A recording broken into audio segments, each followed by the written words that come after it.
ಓಂ ಶಾಂತಿ. ನಿಮ್ಗೆ ನಿಮ್ಮನ್ನ ಯಾರು ಇಷ್ಟಪಡ್ತಾರೆ ಒಳ್ಳೆಯವರು ಅವ್ರಿಗೆ ಒಳ್ಳೇದಾಗ್ಲವ್ರೆ.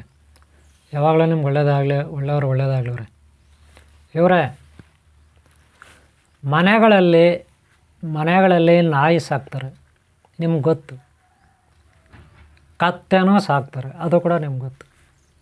ಹಾಗೆ ಕೋಳಿ, ಕುರಿ, ಮೇಕೆ, ಹಸು, ಆಮೇಲೆ ಇತ್ಯಾದಿ ಪ್ರಾಣಿಗಳನ್ನು ಸಾಕ್ತಾರೆ, ಅದು ಕೂಡ ನಿಮ್ಗೆ ಗೊತ್ತಿದೆ ಅಲ್ವಾ. ಹಾಗೆ ಬುಸ್ ನಾಗಪ್ಪನ್ನು ಕೂಡ ಕೆಲವರು ಸಾಕ್ತಾರೆ, ಅದು ಕೂಡ ನಿಮ್ಗೆ ಗೊತ್ತು. ಇನ್ನು ಪಕ್ಷಿಗಳು, ಗಿಳಿ, ಆಮೇಲೆ ಏನೋ ಲವ್ ಬರ್ಡ್ ಅಂತಾರೆ ಅವು, ಹಾಗೆ ಗರುಡ, ಗೂಬೆ ಗೊತ್ತಲ್ಲ, ಗೂಬೆ. ಹಾಗೆ ಇನ್ನೂ ಕೆಲವು ಪ್ರಾಣಿಗಳ ಪಕ್ಷಿಗಳೆಲ್ಲ ಸಾಕ್ತಾರೆ. ಇದರಲ್ಲಿ ಆಮೆ ಗೊತ್ತಲ್ಲ, ಆಮೆಯನ್ನು ಸಾಕ್ತಾರೆ. ಈಗ ನಾವು ಮೇಯ್ನಲ್ಲಿ ಯಾವ್ಯಾವ ಪ್ರಾಣಿನ ಸಾಕಿದರೆ ಏನೇನು ಉಪಯೋಗ ನಿಮ್ಗೆ ಗೊತ್ತಿದೆ ಅಲ್ವಾ. ಹಾಗಾದರೆ ಆಮೆ ಸಾಕಿದರೆ ಏನು ಉಪಯೋಗ? ಆಮೆ ಸಾಕಿದರೆ ಒಂದು ಸಾರಿ ನೋಡೋಣ. ಮನೆಗಳಲ್ಲಿ ಆಮೆಯನ್ನು ಹೇಗೆ ಸಾಕಬೇಕು ಮತ್ತು ಅವುಗಳ ಸಾಕಿದರೆ ಏನು ಪ್ರಯೋಜನ, ಮನೆಗಳಲ್ಲಿ ಅವುಗಳಿಂದ ನಮಗೇನು ಉಪಯೋಗ ಅನ್ನೋದನ್ನು ನೋಡೋಣ. ಇವರೇ ಆಮೆ ಅಂದರೆ ಅದಕ್ಕೆ ಮೊದಲನೇದಾಗಿ ದೀರ್ಘಾಯುಷ್ಯ ಇರುತ್ತೆ ಆಮೆಗೆ. ಆಮೆ ನಾನು ಈಗಾಗಲೇ ಒಂದು ವಿಡಿಯೋ ಮಾಡಿದ್ದೀನಿ, ಹಿಂದೆ ಹಾಕಿದ್ದೀನಿ ವಿಡಿಯೋ, ನೋಡಿಲ್ಲ ಅಂದ್ರೆ ನೋಡಿ. ಆಮೆಗೆ ದೀರ್ಘಾಯುಸ್ಸು ಇರುತ್ತೆ. ಯಾಕೆ ಅದಕ್ಕೆ ದೀರ್ಘಾಯುಸ್ಸು ಇರುತ್ತೆ ಅಂದರೆ ನೀರಿನಲ್ಲಿ ವಾಸ ಮಾಡುತ್ತೆ, ಭೂಮಿ ಮೇಲೆ ವಾಸ ಮಾಡುತ್ತೆ. ಉಸಿರನ್ನು ಹೆಚ್ಚು ಕಾಲ ಅದು ನಿಯಂತ್ರಣದಲ್ಲಿ ಇಟ್ಕೊಳ್ಳುತ್ತೆ. ನೀರು ಒಳಗಡೆ ಮುಳುಗ್ಬಿಟ್ಟಾಗ ಉಸಿರಾಡೋದಿಲ್ಲ, ತಡ್ಕೊಳ್ಳೋ ಸಾಮರ್ಥ್ಯ ಇರುತ್ತೆ. ಹಾಗೆ ಒಂದು ನಿಮಿಷಕ್ಕೆ ಆಮೆ 15ರಿಂದ 20 ಬಾರಿ ಒಂದು ನಿಮಿಷಕ್ಕೆ ಉಸಿರಾಡುತ್ತೆ ಆಮೆ. ಅದೇ ಆನೆ 20ರಿಂದ 25-30ವರೆಗೂ ಆನೆ ಉಸಿರಾಡುತ್ತೆ ಆನೆ. ಅದೇ ಮನುಷ್ಯರು ಒಂದು ನಿಮಿಷಕ್ಕೆ 40 ಸಾರಿನೂ ಉಸಿರಾಡ್ತಾರೆ, 50 ಸಾರಿನೂ ಉಸಿರಾಡ್ತಾರೆ ಬಿಡ್ರಿ. ಅದೇ ಇನ್ನೂ ಕೆಲವು ಪ್ರಾಣಿಗಳು ನಿಮಿಷಕ್ಕೆ 60-70 ಸಾರಿನೂ ಉಸಿರಾಡ್ತಾವೆ ಒಂದು ನಿಮಿಷಕ್ಕೆ. ಪಕ್ಷಿಗಳು ಇಂಥವು. ಯಾವ ಪಕ್ಷಿ ಯಾವ ಪ್ರಾಣಿ ಒಂದು ನಿಮಿಷಕ್ಕೆ ಹೆಚ್ಚು ಬಾರಿ ಉಸಿರು ತಗೊಳ್ಳೋದು ಉಸಿರು ಬಿಡೋದು ಮಾಡುತ್ತೆ ಹೆಚ್ಚು ಕಾಲ, ಅದಕ್ಕೆ ಆಯುಸ್ಸು ಕಡಿಮೆ. ಅದೇ ಒಂದು ನಿಮಿಷಕ್ಕೆ ಯಾವ ಪ್ರಾಣಿ ಪಕ್ಷಿ ಕಡಿಮೆ ಕಾಲ ಅಂದರೆ 10 ಬಾರಿ, ಒಂದು ನಿಮಿಷಕ್ಕೆ 10 ಬಾರಿ 15 ಬಾರಿ ಯಾವ ಪ್ರಾಣಿ ಉಸಿರಾಡುತ್ತೆ ಅದಕ್ಕೆ ಆಯುಸ್ಸು ಜಾಸ್ತಿ ಇರುತ್ತೆ. ಇದನ್ನು ನಾನು ಹಿಂದೆ ವೀಡಿಯೋ ಮಾಡಿದ್ದೀನಿ ಆಮೆದು. ಅದಕ್ಕೆ ಆಮೆಗೆ ಹೆಚ್ಚು ಆಯುಸ್ಸು, ಯಾಕಂದರೆ ಅದು 15ರಿಂದ 20 ಬಾರಿ ಉಸಿರಾಡುತ್ತೆ ಒಂದು ನಿಮಿಷಕ್ಕೆ, ಅದಕ್ಕೆ ಹೆಚ್ಚು ಆಯುಸ್ಸು. ಒಂದನೇ ಕಾರಣ. ಅಂಥ ಆಮೆಯನ್ನು ನಾವು ಮನೆಯಲ್ಲಿಟ್ಕೊಂಡ್ರೆ ಬೆಳಗ್ಗೆ, ಮಧ್ಯಾಹ್ನ, ಸಾಯಂಕಾಲ, ರಾತ್ರಿ ಅದರ ಮುಖ ನೋಡಿದ್ರೆ, ಅದರ ಮುಖ ದರ್ಶನ ಮಾಡಿದ್ರೆ ನಮ್ಮ ಆಯುಸ್ಸು ಹೆಚ್ಚುತ್ತೆ. ಇದು ಒಂದು ಉಪಯೋಗ. ದಿನನಿತ್ಯ ನಾವು ಅದನ್ನು ನೋಡೋದ್ರಿಂದ, ಅದಕ್ಕೆ ತಿಂಡಿ ಕೊಡೋದ್ರಿಂದ, ಏನೋ ಕ್ಯಾರೆಟು, ಬೀನ್ಸು, ಕ್ಯಾರೆಟು ಸೊಪ್ಪು, ಬೇರೆ ಹುಲ್ಲು, ಕೆಲವು ಸೊಪ್ಪುಗಳು ಇವೆಲ್ಲ ನಾವು ಆಮೆಗೆ ಕೊಡೋದ್ರಿಂದ ನಮಗೆ ಪುಣ್ಯ ಲಭಿಸುತ್ತೆ. ಎರಡನೇದು, ಯಾಕಂದರೆ ಮಹಾವಿಷ್ಣುವಿನ 2ನೇ ಅವತಾರ ಕೂರ್ಮ ಅವತಾರ, ಶ್ರೀಮನ್ನಾರಾಯಣನ 2ನೇ ಅವತಾರ ಕೂರ್ಮ ಅವತಾರ. ದಶಾವತಾರಗಳಲ್ಲಿ ಶ್ರೀಮನ್ನಾರಾಯಣನ ದಶಾವತಾರಗಳಲ್ಲಿ 2ನೇ ಅವತಾರ ಕೂರ್ಮ ಅವತಾರ. ಅದಕ್ಕೆ ಆಮೆ 2ನೇ ಅವತಾರ. ಆದ್ದರಿಂದ ಶ್ರೀಮನ್ನಾರಾಯಣ ಯಾರು? ಓಂ ಶ್ರೀ ಅನಂತ ಪದ್ಮಾವತಿ, ಓಂ ಶ್ರೀ ಅನಂತ ಲಕ್ಷ್ಮಿ ಪತಿದೇವರು, ಸ್ವಾಮಿ, ಎಲ್ಲರ ಸ್ವಾಮಿ ಅಂಥ ಶ್ರೀಮನ್ನಾರಾಯಣ ಶಕ್ತಿ, ಶ್ರೀ ವಿಷ್ಣು ಶಕ್ತಿ ಕೂರ್ಮದೇವ. ಅಂಥ ಕೂರ್ಮದೇವರು ಮನೆಯಲ್ಲಿದ್ದರೆ ನಮಗೆ ಐಶ್ವರ್ಯ ಲಭಿಸುತ್ತೆ. ಅನ್ನ ತಿನ್ನಲಿಕ್ಕೆ ಅನ್ನ ಸಿಗುತ್ತೆ, ದವಸ ಧಾನ್ಯಗಳ ಕೊರತೆ ಇರೋದಿಲ್ಲ, ಅಷ್ಟೈಶ್ವರ್ಯ ಲಭಿಸುತ್ತೆ. ನಾವು ಏನೇ ಕೆಲಸಕ್ಕೆ ಕೈ ಹಾಕಿದ್ರೂ ಅದನ್ನು ನಿಭಾಯಿಸಬಲ್ಲ ಸಾಮರ್ಥ್ಯ ಇರುತ್ತೆ. ಅದಕ್ಕಾಗಿ ಆಮೆಯನ್ನು ಮನೆಯಲ್ಲಿ ಇಟ್ಕೊಂಡು ಅದರ ಮುಖ ನೋಡಿದ್ರೆ ಬೆಳಗ್ಗೆ, ಮಧ್ಯಾಹ್ನ, ಸಾಯಂಕಾಲ ಅದರ ಸೇವೆ ಮಾಡಿದ್ರೆ ನಮಗೆ ಶ್ರೀಮನ್ನಾರಾಯಣನ ಒಂದು ಕೃಪಾ ಕಟಾಕ್ಷ ಶಕ್ತಿ ಲಭಿಸುತ್ತೆ, ಸಿದ್ಧಿ ಆಗುತ್ತೆ. ಶ್ರೀಮನ್ನಾರಾಯಣ ವ್ಯವಹಾರ ಮಾಡ್ತಕ್ಕಂಥವನು. ಅದಕ್ಕೆ ದವಸ ಧಾನ್ಯಗಳು ಬೇಕು, ಹಣ, ಐಶ್ವರ್ಯ, ವಜ್ರ ವೈಟೂರುಗಳು ಬೇಕು. ಅದಕ್ಕೆ ಅನಂತ ಪದ್ಮಾವತಿ, ಅನಂತ ಲಕ್ಷ್ಮಿ ಶ್ರೀಮನ್ನಾರಾಯಣನಿಗೆ ಸಹಕಾರಿಯಾಗ್ತಾರೆ. ಅದಕ್ಕೆ ನಾವು ಶ್ರೀಮನ್ನಾರಾಯಣನ ಒಟ್ಟಾರೆ ಶಕ್ತಿ, ವಿಷ್ಣು ಶಕ್ತಿ, ಹರಿಶಕ್ತಿ, ನಾರಾಯಣನ ಶಕ್ತಿ, ಶ್ರೀ ಕೂರ್ಮದೇವರು, ಕೂರ್ಮ ಶಕ್ತಿ, ಅದಕ್ಕೆ ಅದನ್ನು ಮನೆಯಲ್ಲಿ ಇಟ್ಕೊಂಡ್ರೆ ನಮಗೆ ಒಳ್ಳೆಯದಾಗುತ್ತೆ. ಓಕೆನಾ? ಇದು ಎರಡನೇ ಉಪಯೋಗ. ಮೊದಲನೇದು ಆಯುಸ್ ಜಾಸ್ತಿ ಆಗುತ್ತೆ, ಎರಡನೇದು ಐಶ್ವರ್ಯ ಲಭಿಸುತ್ತೆ, ತಿನ್ನಲಿಕ್ಕೆ ಕುಡಿಲಿಕ್ಕೆ ನಮ್ಗೆ ಯಾವುದೇ ಕೊರತೆ ಇರಲ್ಲ. ಓಕೆನಾ? ಎರಡನೇದು. ಮೂರನೇದು ನೋಡೋಣ, ಅದು ನಿಮಗೆ ಗೊತ್ತಿರ್ಬೋದು, ಸಾಗರ ಮಂಥನ ಮಾಡುವಾಗ, ಕ್ಷೀರಸಾಗರ ಮಂಥನ ಮಾಡುವಾಗ ದೈತ್ರು ದೇವತೆಗಳು ಸೇರಿಕೊಂಡು ವಾಸುಕಿ ಸರ್ಪನ ಹಿಡ್ಕೊಂಡು ವಾಸುಕಿ ಸರ್ಪನ ಮೇರು ಪರ್ವತಕ್ಕೆ ಸುತ್ತಿ ಸಾಗರ ಮಂಥನ ಮಾಡ್ತಾರೆ. ಅಂದರೆ ನಾವು ಮೊಸರನ್ನ ಹೆಂಗೆ ಕಡಿತೀವಿ, ಆವಾಗ ಬೆಣ್ಣೆ ಹೆಂಗೆ ಬರುತ್ತೆ, ತುಪ್ಪ ಹೆಂಗೆ ಬರುತ್ತೆ ಕಡ್ದಾಗ, ಹಾಗೆ ಕಡಿತಾರೆ. ವಾಸುಕಿ ಸರ್ಪದ ತಲೆ ಭಾಗದಲ್ಲಿ ದೈತ್ರು ಅಸುರರು ಇಟ್ಕೊಳ್ತಾರೆ, ವಾಸುಕಿ ಸರ್ಪದ ಬಾಲದ ಕಡೆ ಸುರರು ಅಂದರೆ ದೇವತೆಗಳು ಇಟ್ಕೊಳ್ತಾರೆ.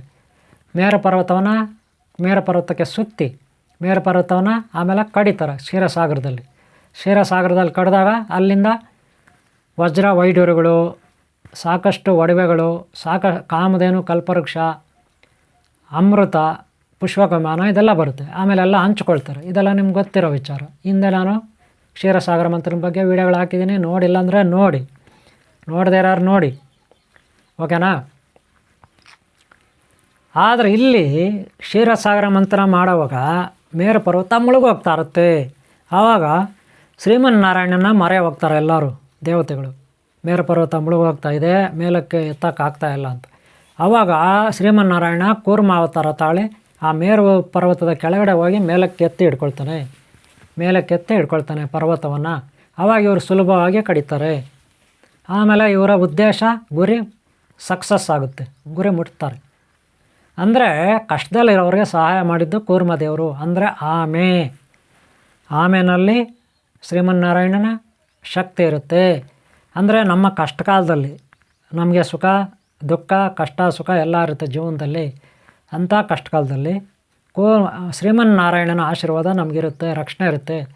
ನಾವು ಕಷ್ಟಗಳಿಂದ ಮುಕ್ತರಾಗ್ತೀರಿ, ನಮಗೆ ಯಾವುದೇ ಕಷ್ಟ ಇರಲ್ಲ ಆಮೆ ಮನೆಯಲ್ಲಿದ್ದರೆ ಅನ್ನೋದು ನಾವಿಲ್ಲಿ ಅರ್ಥ ಮಾಡ್ಕೋಬೇಕು. ಆಮೆ ಮನೆಯಲ್ಲಿ ಇಟ್ಕೊಬಿಟ್ರೆ ಆಗೋದಿಲ್ಲ. ಆಮೆಯನ್ನು ಆರಾಧಿಸ್ಬೇಕು, ಭಕ್ತಿಯಿಂದ ನೋಡ್ಕೋಬೇಕು, ಪ್ರೀತಿಯಿಂದ ನೋಡ್ಕೋಬೇಕು, ತಮ್ಮ ಮಕ್ಕಳಂತೆ ಸಾಕಬೇಕು. ನಮ್ಮ ಮನೆಯಲ್ಲಿ ಒಬ್ಬ ಒಳ್ಳೆ ಬಂಧು ದೈವ ಅಂತ ತಿಳ್ಕೊಬೇಕು. ಗೊತ್ತಾಯ್ತಲ್ಲ? ಹೀಗೆ ಆಮೆನಲ್ಲಿ ನಾವು ದೈವವನ್ನು ನೋಡಬೇಕು. ಆವಾಗ ಮಾತ್ರ ಉಪಯೋಗ ಆಗುತ್ತೆ, ಇಲ್ಲ ಅಂದರೆ ಇಲ್ಲ, ನೆನಪಿಟ್ಕೊಳ್ಳಿ. ಓಕೆನಾ? ಇನ್ನು ಆಮೆಗಳು ಸಮುದ್ರದಲ್ಲಿ ವಾಸ ಮಾಡ್ತವೆ, ಕೆಲವು ಬೆಟ್ಟ ಗುಡ್ಡಗಳಲ್ಲಿ ಕೂಡ ವಾಸ ಮಾಡ್ತವೆ. ನೀರು ಇರಬೇಕೇನಂದ್ರೆ ಹತ್ರ. ಗೊತ್ತಾಯ್ತಲ್ಲ? ಅವು ಮರಳಲ್ಲಿ ಮೊಟ್ಟೆಗಳಿರ್ತವೆ. ಮರಳಿನಲ್ಲಿ ಮೊಟ್ಟೆಗಳಿರ್ತವೆ. ಮೊಟ್ಟೆ ಇಟ್ಟಮೇಲೆ ಕನಿಷ್ಠ 40ರಿಂದ 45 ದಿನ ಟೈಮ್ ಬೇಕು ಮರಿ ಆಗೋಕ್ಕೆ. ಕೆಲವು ಆಮೆಗಳು 1 ಮೊಟ್ಟೆ ಇಡುತ್ತೆ, ಕೆಲವು ಆಮೆಗಳು 2 ಮೊಟ್ಟೆ ಇಡ್ತವೆ, ಕೆಲವು 3 ಮೊಟ್ಟೆ ಇಡ್ತವೆ, ಕೆಲವು 10 ಮೊಟ್ಟೆ ಇಡ್ತವೆ, ಕೆಲವು 50 ಮೊಟ್ಟೆ ಇಡ್ತವೆ, ಕೆಲವರು 200 ಮೊಟ್ಟೆಗಳು ಇಡ್ತಾವೆ ರೀ ಆಮೆಗಳು. ಹಂಗೆ ಇಡ್ತಾವ್ರಿ. ಸರಿನಾ? ಆಮೆಗಳು ಬಹಳ ಚಿಕ್ಕದು ಅಂದರೆ ಇಷ್ಟು ಇರುತ್ತೆ, ಒಂದೇ ಒಂದು ಚೂರು ಕೂಡ ಆಮೆ ಇರುತ್ತೆ. ಹಾಗೆ ದೊಡ್ಡ ಆಮೆಗಳು ಇರ್ತವೆ. ಬರೀ 10 ಗ್ರಾಮ್ 25 ಗ್ರಾಮ್ ತೂಗ್ತಕ್ಕಂಥ ಆಮೆಗಳು ಇರ್ತವೆ. 25 gram, only gram, 25 gram, kg ಅಲ್ಲ, ತೂಗ್ತಕ್ಕಂಥ ಆಮೆಗಳು ಇರ್ತವೆ. ಹಾಗೆ 25 kg ಅಲ್ಲ, 250 kg ತೂಗ ಆಮೆಗಳಿದ್ದಾವೆ. 2.5 ಕ್ವಿಂಟಾಲ್ ತೂಗ ಆಮೆ. ಹವಾಯಿ ದ್ವೀಪ ಇದೆ ಅಮೇರಿಕ ಹತ್ರ ಹವಾಯಿ ದ್ವೀಪ, ಅಲ್ಲಿ ದೊಡ್ಡ ಆಮೆಗಳಿದ್ದಾವೆ. ಗೊತ್ತಾಯ್ತಲ್ಲ? ತುಂಬ ದೊಡ್ಡವು. ಆ ಆಮೆ ಚಿಪ್ಪಿನಲ್ಲಿ ನಾವು ಸೇರ್ಕೊಂಡು ಮಲ್ಕೋಬೋದು. ಒಂದು ಒಳ್ಳೆ ಟೆಂಟ್ ಥರ ಹಾಕ್ಕೋಬೋದು. ಆ ಚಿಪ್ ಇರುತ್ತಲ್ಲ ಮೇಲೆ, ಚಿಪ್ಪು ಗಟ್ಟಿಯಾಗಿ, ಆ ಚಿಪ್ಪು ಕೆಳಗಡೆ ಮಲ್ಕೋಬೋದು ನಾವು. ಅಷ್ಟು ದೊಡ್ಡ ಆಮೆಗಳಿದೆ ಅಲ್ಲಿ. ಗೊತ್ತಾಯ್ತಲ್ಲ? ಆದರೆ ಇಲ್ಲಿ ಏನು ಅರ್ಥ ಆಗುತ್ತಂದರೆ, ಆ ಕಾಲದಲ್ಲಿ ಮೇರು ಪರ್ವತವನ್ನು ಎತ್ತಿ ಹಿಡ್ಕೊಳ್ತಲ್ಲ ಆಮೆ, ಹಂಗಾರೆ ಅದು ಇನ್ನೆಷ್ಟು ದೊಡ್ಡದಿರ್ಬೋದು ಅಲ್ವಾ? ಆದರೆ ಎಷ್ಟೋ ಜನಕ್ಕೆ ಇದು ಗೊತ್ತಿಲ್ಲ. ಮೂಢನಂಬಿಕೆ ಬರೀ ಸುಳ್ಳು ಹೇಳ್ತಾರೆ ಅಂತ ಅನ್ಕೋತಾರೆ ಅಲ್ವಾ?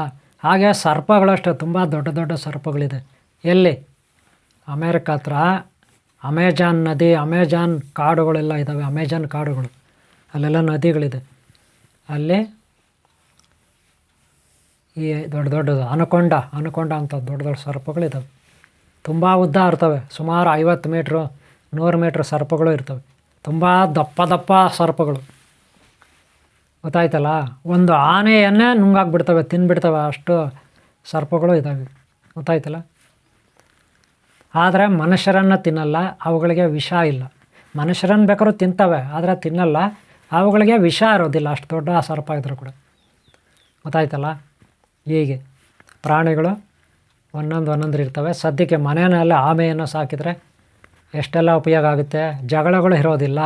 ಯಾಕೆ ಜಗಳಗಳು ಇರೋದಿಲ್ಲ ಅಂದರೆ, ಈ ಕಡೆ ದೈತ್ಯರು, ಈ ಕಡೆ ದೇವತೆಗಳು ಇಬ್ಬರೂ ಸೇರಿ ಒಟ್ಟಾರೆ ಕೆಲಸ ಮಾಡಿದ್ರು, ಮೇರು ಪರ್ವತವನ್ನು ಕಡಿದ್ರು ಒಟ್ಟಾರೆ. ಹಾಗೆ ನಮ್ಮ ಜೀವನದಲ್ಲಿ ಒಳ್ಳೆಯವರು ಕೆಟ್ಟವರು ನಾವೆಲ್ಲ ಒಗ್ಗಟ್ಟಾಗಿರ್ತೀವಿ. ಏನೇ ಮನಸ್ತಾಪಗಳಿದ್ರು ಒಗ್ಗಟ್ಟಾಗಿರ್ತೀವಿ. ಎಲ್ಲರೂ ಸುಖದಿಂದ ಇರ್ತೀವಿ, ಸಂತೋಷದಿಂದ ಇರ್ತೀವಿ. ಬಂಧುಗಳು ನಾವು, ನಮ್ಮಣ್ಣ ತಮ್ಮ, ಚಿಕ್ಕಪ್ಪ ಚಿಕ್ಕಮ್ಮ, ದೊಡ್ಡಪ್ಪ ತಮ್ಮ ದೊಡ್ಡಮ್ಮ ಇತ್ಯಾದಿ ಇತ್ಯಾದಿ ನೆಂಟರು ಪಂಟರೆಲ್ಲ ನಾವು ಒಗ್ಗಟ್ಟಿಂದ ಇರ್ತೀವಿ. ಸ್ನೇಹಿತರೆಲ್ಲ ಅಕ್ಕಪಕ್ಕ ಮನೆಗಳವರು ಆಮೆ ಇದ್ದರೆ, ಅರ್ಥ ಆಯ್ತಾ. ಚಿಕ್ಕ ಮಕ್ಕಳು ಆಮೆ ನೋಡ್ಲಿಕ್ಕೆ ಬರ್ತಾರೆ, ದೊಡ್ಡವರು ನೋಡ್ಲಿಕ್ಕೆ ಬರ್ತಾರೆ, ಗೊತ್ತಾಯ್ತಲ್ಲ. ಹಾಗೆ ಆಮೆಯ ಶಕ್ತಿಯಿಂದ ಸಿದ್ಧಿ ಮಾಡ್ಕೋಬೇಕು. ಅದಕ್ಕೆ ಮಂತ್ರಗಳಿರುತ್ತೆ, ವಿದ್ಯೆ ಇರುತ್ತೆ ಕೂರ್ಮ ಸಿದ್ಧಿ ಮಾಡ್ಕೊಳ್ಳೋಕ್ಕೆ. ಅದನ್ನೆಲ್ಲ ಆನ್ಲೈನ್ ಕ್ಲಾಸಲ್ಲಿ ಕಲಿಬೇಕು, ನಾವು ಹೇಳ್ಕೊಡ್ತೀವಿ. ಆ ಸಿದ್ಧಿ ಮಾಡ್ಕೊಬಿಟ್ರೆ ಅವ್ರಿಗೆ ಯಾವುದೇ ರೀತಿ ಕಷ್ಟಗಳಿರೋದಿಲ್ಲ, ಸಮಸ್ಯೆಗಳಿರೋದಿಲ್ಲ, ಸಮಸ್ಯೆಗಳಿಂದ ಮುಕ್ತರಾಗ್ತಾರೆ. ಸಮಸ್ಯೆಗಳಿಂದ ಮುಕ್ತರಾಗಲಿಕ್ಕೆ ಆಮೆ ಸಹಕಾರಿಯಾಗುತ್ತೆ, ಗೊತ್ತಾಯ್ತಲ್ಲ. ಇವರೇ ಆಮೆಯಿಂದ ನೋಡಿದ್ರಲ್ಲ ಎಷ್ಟೆಲ್ಲ ಉಪಯೋಗ ಆಗುತ್ತೆ. ಆಮೆಯ ಅರ್ಥ ಇನ್ನೂ ನಾನು ಹಿಂದೆ ಆಮೆ ಬಗ್ಗೆ ವೀಡಿಯೋಗಳು ಹಾಕಿದ್ದೀನಿ, ನೋಡಿಲ್ಲ ಅಂದರೆ. ಇವರೇ ಇಲ್ಲಿಗೆ ವೀಡಿಯೋ ಮುಗಿಸ್ತಾ ಇದ್ದೀನಿ. ನಿಮ್ಗೆ ಒಳ್ಳೆಯದಾಗಲಿ. ಆಮೆಯನ್ನು ಮನೆಯಲ್ಲಿ ಸಾಕಬೇಕಾದ್ರೆ ಮೊದಲು ಅದ್ರ ಬಗ್ಗೆ ಯಾವ ರೀತಿ ಊಟ ತಿಂಡಿ ಆಗಬೇಕು, ಅದಕ್ಕೆ ಅದು ಮೊಟ್ಟೆ ಇಟ್ಟರೆ ಹೇಗೆ ರಕ್ಷಣೆ ಮಾಡಬೇಕು, ಇದೆಲ್ಲ ಅಲ್ಲಿ ಹತ್ತಿರದಲ್ಲಿ ನಿಮ್ಗೆ ಯಾರಾದರೂ ವೆಟರ್ನರಿ ಡಾಕ್ಟ್ರು, ಪ್ರಾಣಿ ತಜ್ಞರು ಇರ್ತಾರೆ. ತಜ್ಞರು ಅಂದರೆ ಪ್ರಾಣಿ ವೈದ್ಯರ ಹತ್ರ, ಡಾಕ್ಟ್ರ್ ಹತ್ರ ತಿಳ್ಕೊಳ್ಳಿ. ಅವ್ರು ಹೇಳ್ದಂಗೆ ಫಾಲೋ ಮಾಡಿ, ಸರಿನಾ. ನೀವಾಗಿ ಏನೋ ಮಾಡೋಕ್ಕೋಗಿ ಏನೋ ಮಾಡ್ಕೋಬೇಡಿ, ಗೊತ್ತಾಯ್ತಲ್ಲ. ಅದು ಏನು ತಿನ್ನುತ್ತೆ, ಏನು ತಿನ್ನಲ್ಲ, ಏನು ಕುಡಿತೆ, ಏನು ಕುಡಿಯಲ್ಲ, ಹೇಗೆ ಇಟ್ಕೋಬೇಕು, ಹೇಗೆ ಇಟ್ಕೋಬಾರ್ದು, ಅದೆಲ್ಲ ಡಾಕ್ಟ್ರ್ ಹೇಳ್ತಾರೆ. ಅವ್ರ ಹತ್ರ ತಿಳ್ಕೊಳ್ಳಿ, ಸರಿನಾ. ಅವರೇ ನಿಮಗೆ ಒಳ್ಳೆಯದಾಗಲಿ, ಎಲ್ಲರೂ ಒಳ್ಳೆಯದಾಗಲಿ. ಹಾಗೆ ಏನಾದರೂ ಸಲಹೆ ಬೇಕಂದರೆ ನಂಬರ್ ಕೊಡ್ತೀರಿ. ಇಲ್ಲಿ ಆನ್ಲೈನ್ ಕ್ಲಾಸಸ್ ಇರುತ್ತೆ, ಸಪ್ತಚಕ್ರಗಳು, ಕುಂಡಲಿನಿ ಸಾಧನೆ, ಇಷ್ಟ ಆದರೆ ಸೇರಿಕೊಳ್ಳಿ, ಓಕೆನಾ. ನಿಮಗೆಲ್ಲ ಇಲ್ಲಿ ಕಲಿಸ್ಕೊಡ್ತೀವಿ. ಯಂತ್ರ ತಂತ್ರ ಮಂತ್ರ ವಿದ್ಯೆಗಳು ಇವೆಲ್ಲ ಕಲಿಸ್ಕೊಡಿ, ಸಿದ್ಧಿಗಳು, ಓಕೆನಾ. ನಿಮಗೆ ಒಳ್ಳೆಯದಾಗಲಿ. ನಿಮ್ಗೆ ಯಾರು ಇಷ್ಟಪಡ್ತಾರೆ ಅವ್ರಿಗೆ ಒಳ್ಳೆಯದಾಗಲಿ. ನಿಮ್ಗೆ ಇಷ್ಟ ಆಗಿದ್ರೆ ಒಂದು ಲೈಕ್ ಮಾಡೋದು ಮಾತ್ರ ಮರಿಬೇಡಿ. ನಿಮ್ಮ ಪ್ರೋತ್ಸಾಹನೇ ನನಗೆ ಸ್ಫೂರ್ತಿ. ಒಂದು ಲೈಕ್ ಮಾಡಿ, ಹಾಗೆ ಸಬ್ಸ್ಕ್ರೈಬ್ ಆಗಿಲ್ಲ ಅಂದರೆ ಹಾಕ್ಕೊಳ್ಳಿ, ಓಕೆ. ನಿಮ್ಗೆ ಒಳ್ಳೆಯದಾಗಲಿ. ನಿಮ್ಗೆ ಯಾರು ಇಷ್ಟಪಡ್ತಾರೆ ಒಳ್ಳೆಯವರು ಎಲ್ಲರೂ ಒಳ್ಳೆಯದಾಗಲಿ. ಓಂ ಶಾಂತಿ, ಓಂ ಶಾಂತಿ, ಓಂ ಶಾಂತಿ ಅವರೇ.